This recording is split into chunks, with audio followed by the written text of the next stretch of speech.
Addiction was, my entire family was filled with addiction. I was born addicted to heroin. My younger brother died from my mother, him being born addicted to heroin. So that was just how my family lived. My mother and father were horrible drug addicts. And for me, it was normal. It was normal. So I didn't see it as wrong or right. It was all I knew. So I spent most of my young years finding ways to protect them and care for them, take care of them.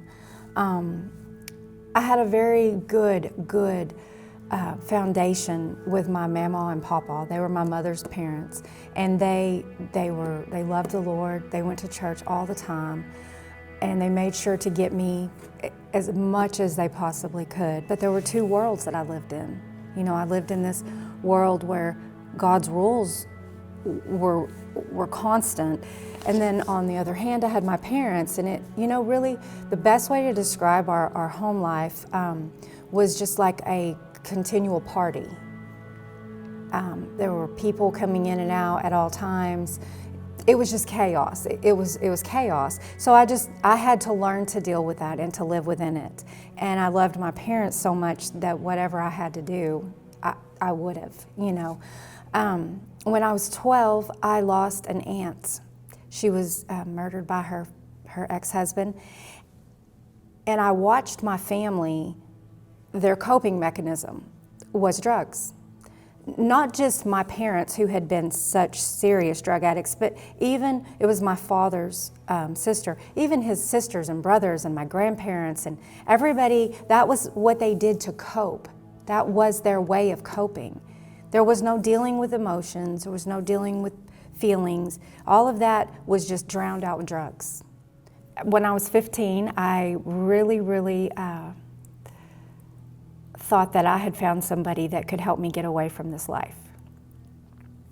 So we were boyfriend and girlfriend for 2 years. We got married when I was 17, and we moved to California. He joined the military, and that was basically his way of feeling he could get us away from everything. And I thought I was going to have everything I had ever wanted. I was going to have this perfect life that I'd never had. And within 6 months, the relationship became abusive, and I went to a doctor for a really bad knee that I had, and he had given me Percocet. So the first time that I took the Percocet, what I remember had nothing to do with the pain in my knee. It had nothing to do with what the doctor said and how to take this and how to control this. Suddenly I didn't feel. I didn't feel the hurts. I didn't feel the pain. I didn't feel the loss of so many things in my life. I felt nothing.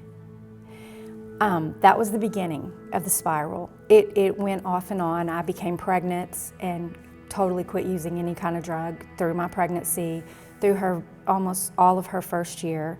I was very good, but when she was 6 months old, I found out that my husband had had an affair, and so I left him, and I moved back home with my child. When I got back home, my parents were in the middle of their third divorce, and life was just like it was when I left. And I can literally see the crossroads at that time in my life. I can tell you exactly how I saw it fork off, and the choice that I made at that moment determined the rest of my life. I let Satan convince me that I wasn't worth fighting for, that this really was all I deserved, was what I had been brought up in. This was my way of life. This was how things should be. I had no self-esteem. I had no idea how I was going to take care of my daughter, and I was terrified. I was terrified. I started dancing at a club. I became a dancer, and I'm trying to be real professional here, but I think all women understand that feeling of, you can't explain it. You can't. You can't explain it. You can get numb, and you can go up there and you can take your clothes off in front of men, and for those few moments you don't feel that, but there's always the afterwards. And the shame, the guilt, and each time you go out there it's more, and it's more, and it's more. But suddenly it gets to the point where there is just no coming back. I had afforded my own drugs for a while, but there came a point where I couldn't no longer do that in the ways that I had before.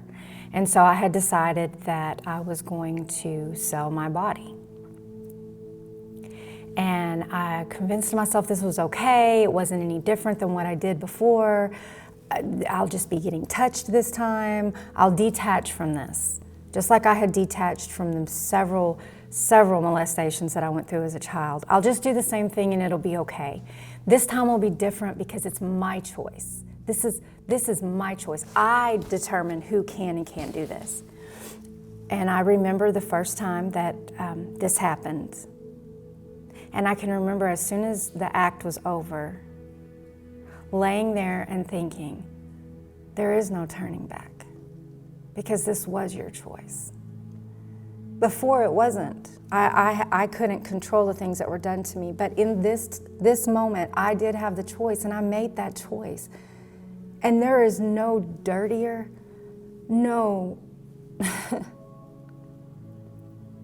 there is no way to explain what it feels like to know that you have just sold your body for money, for drugs, to support a habit. I meant nothing. If I couldn't even mean enough to myself to not do those things, to not make those choices, then how could I ever mean anything to God or anyone else?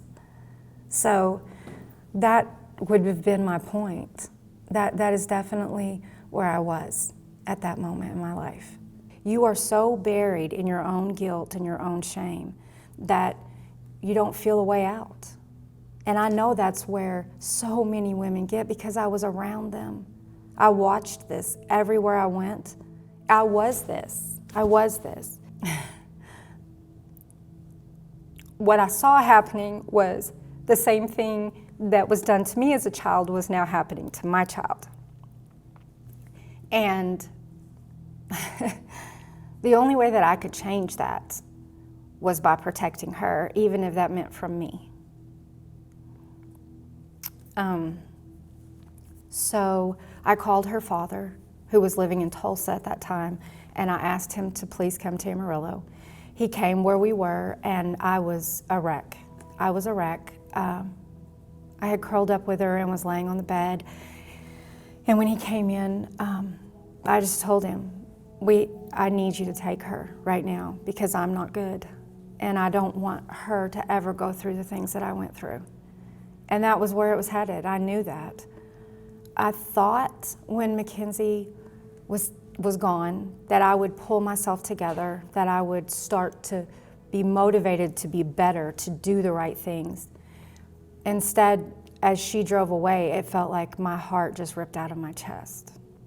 Losing her was the most profound loss for me at that moment.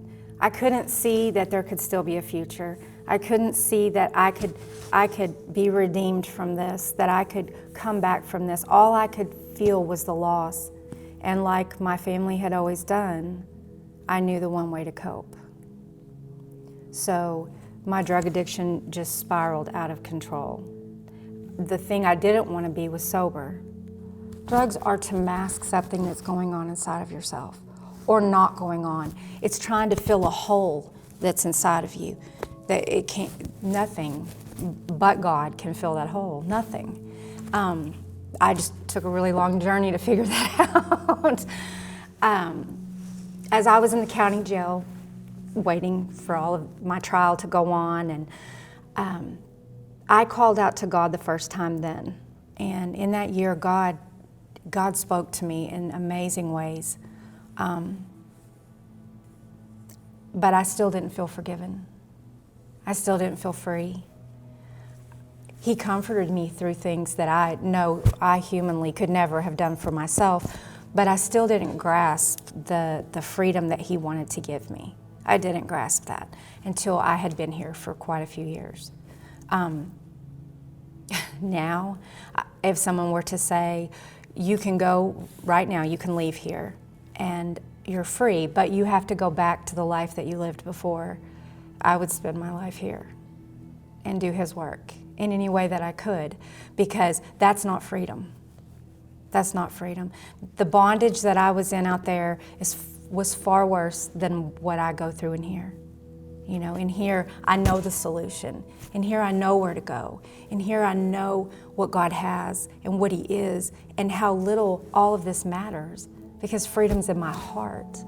If something that I say here or with anybody can touch one life and change them from making the same decisions that I made, then I win. I win. That's how I feel. I would say to every one of those women that you are perfect in God's eyes. You are perfect.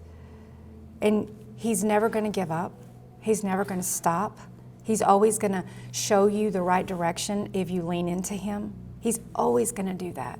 Even in the littlest things, the tiniest things, you have to trust Him. You have to give Him everything. That is so hard. That is so hard. And I know for women who are looking to get out of prison and go back out there, that it's even harder. I actually went through this, so I went through Safe P, and I remember thinking, okay, I'm ready. Okay, I'm ready. I'm ready to walk out of here. You're not. You're not prepared if you don't have God with you. You're not, because you're still going to look for something to fill the emptiness that's inside. You're not going to understand the depth of His love for you. You're just not. You have to allow Him to get there. But my problem was, and I know this is real for every girl in this situation, I didn't feel I deserved God. I didn't feel that I deserved for God to save me from myself. And then one day I woke up in here and I realized that's exactly what He did. Had I not come right where I'm at, I would have been dead. There's no question in my mind. There's no question in my mind. He will forgive anything you have done. You have to trust Him. And one of the things that was so hard for me with God was obedience. There were no rules in our home. We didn't have, structure, or I didn't have to be in bed at a certain hour. I didn't have to go to school if I didn't want to. And a lot of kids thought that was really cool when they would come to my house. But I never did, because it left everything just all over the place constantly. Well, as I moved into my own life and it didn't work the way I thought it would, that's what I returned to. And God started to show me what obedience really is. And in that, in a sense, He's been the only parent that I've had, the one true parent, because I know that His laws are for my own good. They're not to restrict me from things. They're not to be rigid and hard. I think that's such a misconception that people get with Jesus and following Him, is that if I do this, I have to give up so much. No. Actually, you give up nothing but your sin. You give up nothing but the things that hurt you in the beginning. His rules and His laws are there because He loves us and He wants to protect us, even from ourselves. And that's what I needed. I had to be protected from myself, my choices, the sin that was alive in me. So He showed me things, and that's a refining process. That is a very painful process to go through. But He showed me where, although I never considered myself a selfish person, I had been a very selfish person.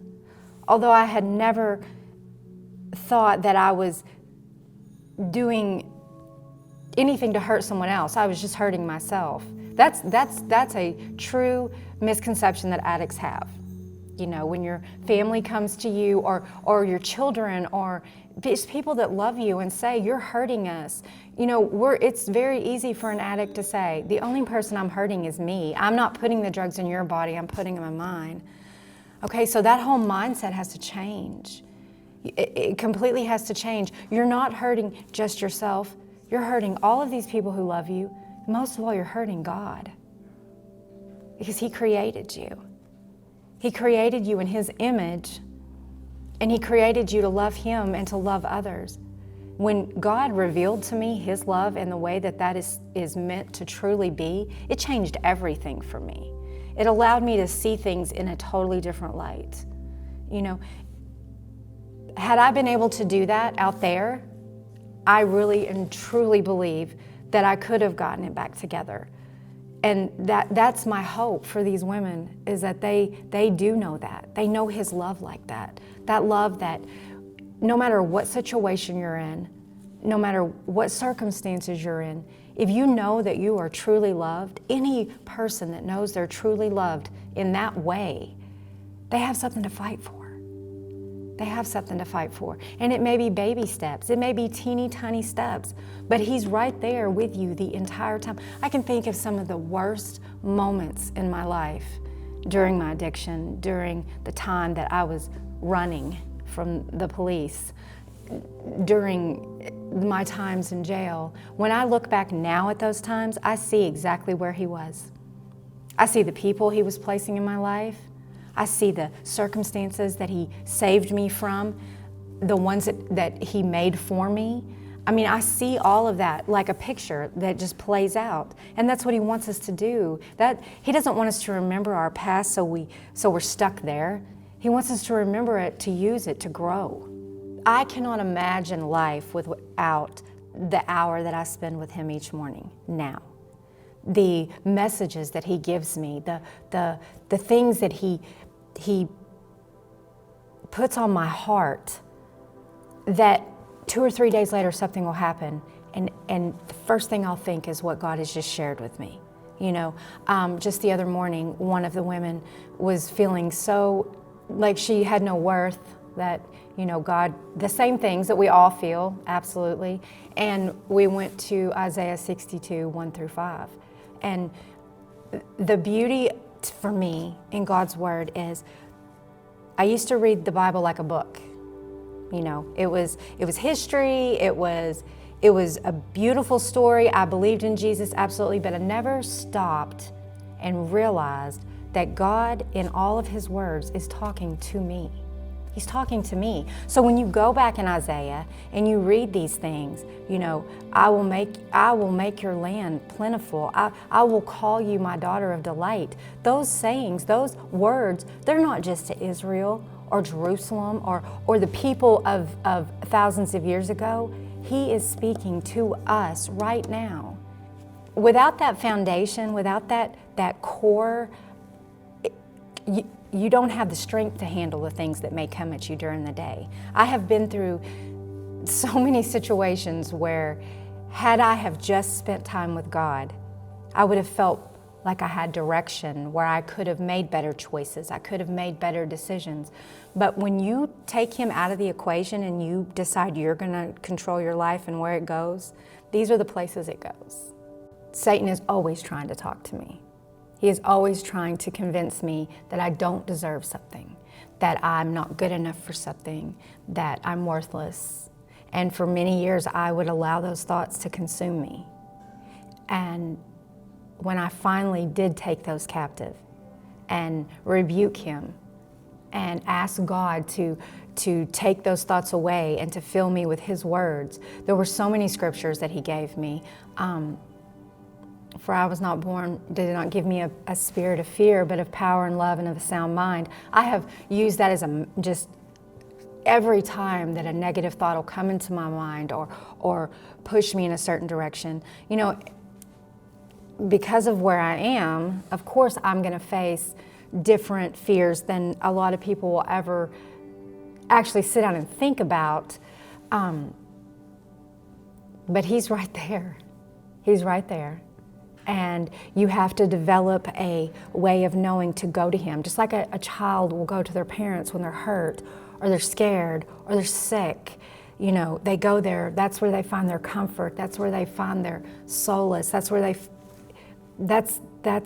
feel safe. Well, that's what God is for me. So when I feel those things, when fears start to mount up or insecurities or that voice starts talking again that I'm not worth it.